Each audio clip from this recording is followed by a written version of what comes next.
आप सभी का नमस्कार। आज का नया टॉपिक है गुरु चंडाल दोष। तो आप सभी का नमस्कार, मैं आप सभी का स्वागत करता हूं अपने YouTube चैनल में NYS नॉलेज YouTube चैनल में, जहां पर एस्ट्रोलॉजी से रिलेटेड टॉपिक्स को कवर किया जाता है।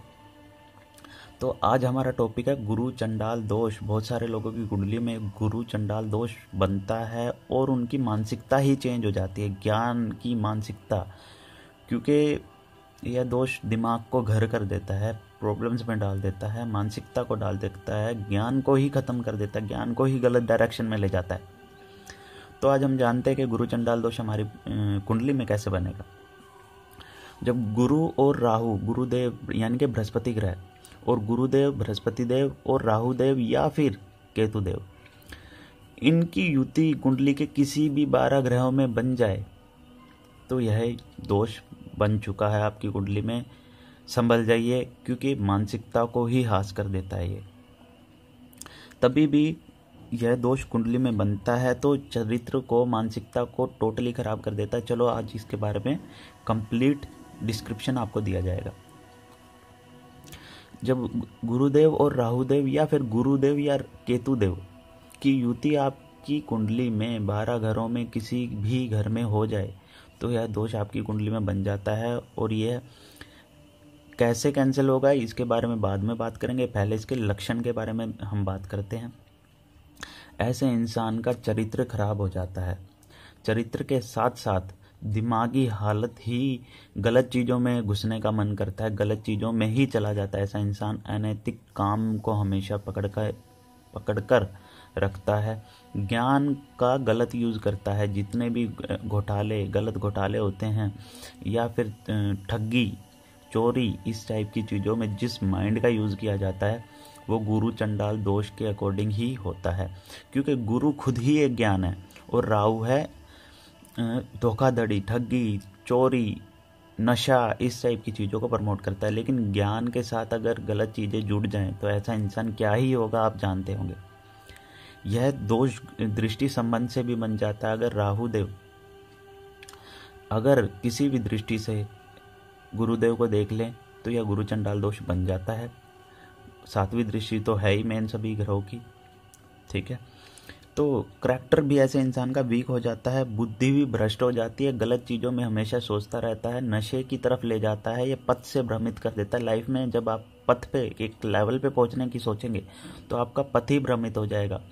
कुछ लोग मैंने देखे हैं जो लाइफ में बहुत सक्सेस थे, अपने एजुकेशन लेवल पर सक्सेस थे, लेकिन जैसे ही गुरु चंडाल दोष उनकी कुंडली में आया और अपनी दशांतर दशा में राहु देव आए तो उन्होंने उनकी लाइफ को ही बर्बाद कर दिया गलत चीज़ों में ले जाकर। तो ये इसके लक्षण हैं। आप कुंडली में ये देख सकते हैं, कुंडली के किसी भी घर में गुरु राहु या गुरुदेव या फिर केतु देव की युति हो तो यह गुरु चंडाल दोष आपकी कुंडली में बन चुका है। अब जानेंगे कब कैंसिल होगा। कई कुंडलियों में गुरु के साथ साथ राहु देव भी कई कुंडलियों में योग कारक हो जाते हैं, तो यह दोष कैंसिल हो जाएगा उस कंडीशन में। या राहु देव या केतु देव की डिग्री कम हो, लेकिन मैंने हमेशा देखा डिग्री भी कम या ज़्यादा होने के हो चाहे किसी की कुंडली में, लेकिन नेगेटिव दोष ये देते ही हैं, नेगेटिव रोल हमेशा निभाते ही हैं, पथ को भ्रमित या मानसिकता को परेशानी दे ही देते हैं। अब इनके उपाय के बारे में हम बात करेंगे। आपको इसके लिए सबसे पहले बीज मंत्रों का जाप करना है। अब बीज मंत्रों का जाप क्यों करना है वो आपको डिस्क्रिप्शन में लिंक मिल जाएगा, वहाँ जाकर वीडियो को देखें। आपको गुरुदेव के बीज मंत्रों का जाप करना है, राहुदेव के बीज मंत्रों का जाप करना है। जब आप इन दोनों के बीज मंत्रों का जाप करेंगे तो ये अपने आप भी पॉजिटिव हो जाएंगे और नेगेटिव रिजल्ट देना बंद कर देंगे।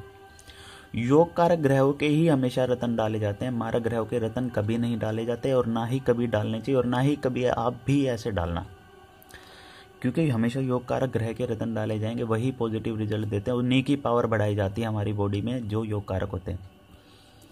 राहु के रत्न जिंदगी भर यूज़ मत करना, चाहे वो योग कारक हो चाहे मारक हो। मेरे चैनल की तरफ से ये सजेशन नहीं दिया जाता कि आपको राहुदेव के गोमेद को धारण किया जाए, कभी नहीं धारण करना चाहिए, क्योंकि बहुत ख़राब रिजल्ट देते हैं और इनके पास डिपार्टमेंट हमेशा ख़राब रहते हैं।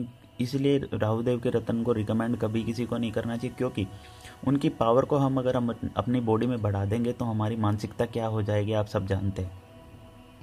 इस स्थिति में जो भी मारक ग्रह होगा उनके दान किए जाएंगे, क्योंकि अगर गुरुदेव उस कुंडली में मारक है तो गुरुदेव के दान कीजिए, और राहुदेव अगर उस कुंडली में मारक हैं तो राहुदेव के दान कीजिए। उन दान की सीरीज हम आगे बनाएंगे, लेकिन बेसिक काले तिल, काली दाल या चाय की पत्ती आप दान कर सकते हैं और अपने गुरु चंडाल दोष को कम कर सकते हैं, नेगेटिविटी को ख़त्म कर सकते हैं। तो इस प्रकार आज की हमारी कुंडली की सीरीज़ कंप्लीट होती है। गुरुदेव और राहुदेव का ये गुरु चंडाल दोष, जिनकी भी कुंडली में वो फ्री में मुझसे अपनी कुंडली को दिखा सकते हैं। अपने इंस्टाग्राम पे मैसेज करके एस्ट्रो यक्ष के नाम से इंस्टाग्राम हैंडल को फॉलो करके वहाँ पर अपनी कुंडली भेजकर जान सकते हैं कि यह दोष आपकी कुंडली में बनता है या नहीं।